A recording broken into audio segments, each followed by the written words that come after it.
Very few characters blend tradition and futurism, stealth and spectacle. And one of them is Capcom's Strider Hiryu. As a high-tech ninja with a plasma sword, Strider Hiryu burst onto the scene in the late 1980s, during the NES era of gaming, embodying a unique fusion of manga and video game storytelling. Despite his familiar narrative but innovative gameplay, Strider Hiryu often lurks in the shadows of Capcom's more mainstream franchises. However, he is in fact one of the most popular characters of Marvel vs. Capcom series. Yet, this enigmatic character, being one of the most iconic characters of Capcom titles, is being forgotten. I'm Arcadenaut here, and today I would like to talk about the flying dragon of Capcom, Strider Hiryu, as he is one of my favorite characters among other Capcom heroes. If you are ready for a nostalgic journey from the NES era, fighting games, and then till 2014, let's start.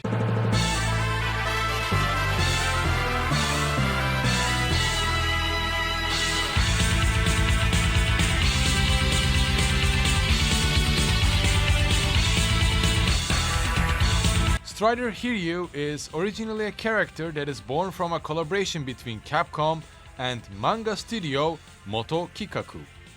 Formed by a manga artist Hiroshi Mitomiya, who is known by mangas such as Tencho Crow and Salaryman Kintaro. Strider Hiryu's creation with Capcom and Moto Kikaku turned into first an arcade NES platformer game having the same name, and in the West, Strider Hiryu became a manga character, making its first appearance. Its creation in 1988 marked an innovative experiment in storytelling, leveraging both manga and video games to introduce Hiryu to audiences. This multi-approach was a groundbreaking at the time, mixing the storytelling of both manga and video games combined, and Strider Hiryu turned into one of the members of Capcom universe ever since. The concept of Strider Hiryu is a blend of traditional and futuristic elements, turning him into something like a high-tech ninja. As for his origin story, we know nothing about Hiryu's past. He is an orphan of Asian heritage, claiming at one point a Japanese identity while in disguise.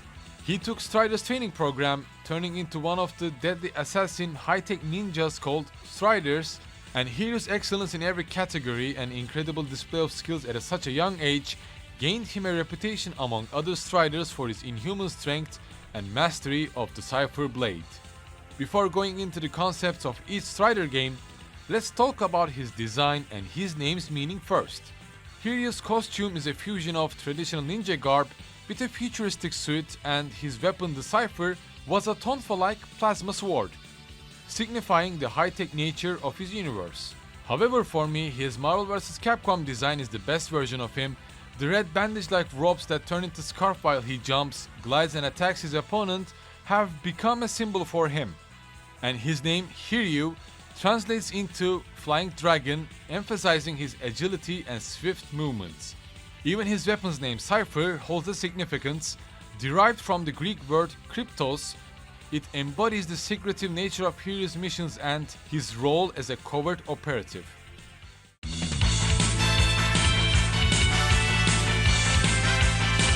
Strider Hiryu made his video game debut with Strider in 1989. Hiryu is to kill Kane, one of his childhood friends trained under the Strider program and who has fallen into enemy hands. As Hiryu refuses to kill his best friend, he decides to do a rescue mission and heading to Kazakh, a place that Hiryu often visits during his each and every journey. As this is the first Strider Hiryu title, we have an arcade platformer experience, infiltrating bases, jumping, slicing enemy bosses. In the same year, another Strider game for the arcades released, having quite the similar story progress with Strider 2 and 2014 Reboot, as Strider Hiryu is focusing to eliminate Grandmaster Mayo. The arcade and NES versions are differing from each other, and both Strider 2 and 2014 Reboot are like sequels of this arcade version. As an operative for the Striders, a group of high-tech ninjas, Hiryu's mission was to assassinate the villainous Grandmaster Mayo in Kazakh City. Presenting a dystopian setup with robots, Amazon ladies and Chinese lady warriors. The arcade version is quite hard and quite possible to remind you of the NES games of Castlevania series. Hiryu has low health, there are infinite enemies during some of the levels that require you to take a gamble. Basically, it can drain your coins dry if you want to finish your journey. However, before the release of his sequel in 1999 called Strider 2 for PlayStation 1, Strider Hiryu became a worldwide hit with Marvel vs. Capcom in 1998. And if I were to talk about Strider Hiryu's signature abilities, well, he's quite acrobatic, he can scale walls and ceilings, use his tomfo-like blade Cypher to slice and dice his enemies, slide for a quick dodge, presenting a fluid movement within the gameplay. And combined with the unique attack animations of the Cypher, each of these aspects contribute to Hiryu's appeal. His agility and speed paired with the deadly reach of his plasma sword was quite unique back then, but one of the standout mechanics in the original Strider games were the innovative use of gravity. You see, in each Strider game, whether it be the first title, the second or the reboot, we have gravity levels that turn Hiryu upside down and the controls reversed. Hiryu could traverse up walls and along ceilings, breaking the standard conventions of side-scrolling platformers, and then a Gravitron unit appears to make everything somewhat annoying. Strider Hiryu extend beyond his standalone games with Marvel vs. Capcom. He became a regular, one of the fan favorites in the crossover fighting game series Marvel vs. Capcom in 1999, in which Capcom's and Marvel Comics' popular heroes fight against each other. Those were the real good times when X-Men were popular and loved by the many. His inclusion alongside a roster of superheroes and gaming icons is a testament to his popularity and the impact of his character design, as Hiryu brought a unique combat style to the series, leveraging his fast movements, distinctive abilities and iconic Cypher to create a distinctive gameplay experience. Although Strider Hiryu first appeared as a collaboration between a video game and a manga studio, Marvel vs. Capcom was our high-tech ninja's first big debut, marking his popularity as he continued to appear also in Marvel vs. Capcom 2, 3 and in Infinite as well. And in 1999, Strider Hiryu returned with Strider 2 for the PlayStation, as the sequel retained the core gameplay mechanics of the original but introduced improvements in control, graphics and the storyline. It once again pitted Hiryu against Grandmaster Meio's regime, further developing the universe of Strider Hiryu, as he also battled against his former friend Strider Heian to death. Although both first Strider and the second can only take up to 1 hour to finish, well, it's basically like the same logic with Metal Slug titles. Strider 2 motivates you to trying to master the mechanics and levels by giving you choices to play it on harder difficulties to achieve higher ranks. The developers expanded upon original's gameplay by refining the controls and introducing new moves and power-ups to Hiryu, expanding his moveset to present a fluid, hack-and-slash-like platformer experience that depends on replayability as well. As we approach the year 2014, with the release of Strider, a reboot developed by Double Helix Games and Capcom's Osaka studio, this new Strider game offers a Metroidvania-style experience with layered levels that would reward you if you opt for discovery, and you know what? This time, it can even take up to 4 hours to finish the game.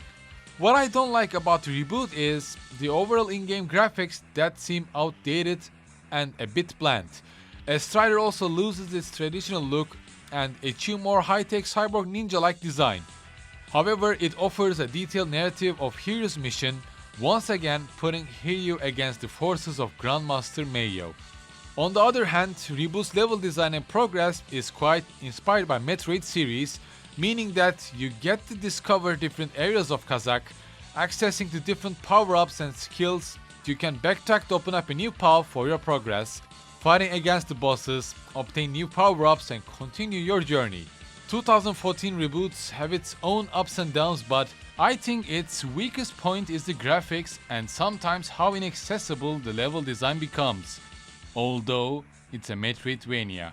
And since 2014, Strider Hiryu is missing, probably forgotten in dusty library of Capcom games, and possibly forever.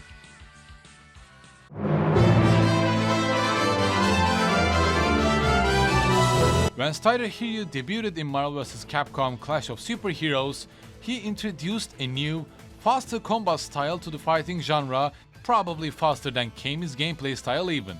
With his swift strikes, summonable drones that rotates around Hiryu to deal damage when in contact with enemy, Hiryu quickly became a favorite due to his combo possibilities, and Hiryu's potential lasted through the sequels of Marvel vs. Capcom New Age of Heroes and Ultimate Marvel vs. Capcom 3 as well.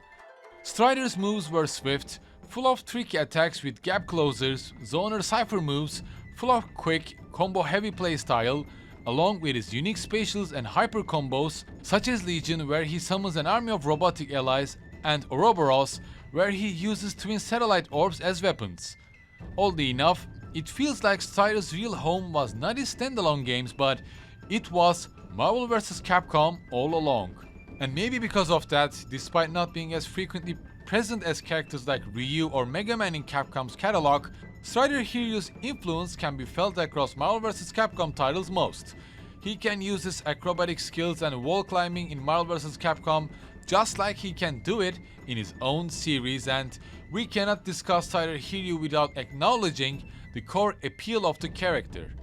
The fast, stylish gameplay that he brings to every title he appears in, from his origins in the Strider arcade game to his appearances in the Marvel vs. Capcom series, Hiryu is probably one of the core members of fast, rushdown characters in Capcom fighting games. Strider Hiryu is one of the most unique and symbolic characters of Capcom universe, and what's interesting is that Strider does not have a lot of games launched at all. His simple yet iconic design, his legacy in Marvel vs. Capcom titles, made Strider Hiryu one of the classics of Capcom roster, whose influence can be seen in the progression of video games from arcade action adventures to intricate fighting games. With a distinctive blend of traditional ninja lore and futuristic elements, I would love to see a new Strider Hiryu experience made with RE Engine, and I wouldn't say no to a Metroidvania or a roguelike title with lots of customizations, replayability and a better storytelling. And as always, thank you for watching today's video, and here's my question to you. Which forgotten character would you like to see being revived? As next, well, we have Final Fantasy 16 on the horizon, and I'm thinking about making a really in-depth analysis video for that, while probably recording some other footages from similar titles. Don't forget to follow me on Twitter to stay tuned.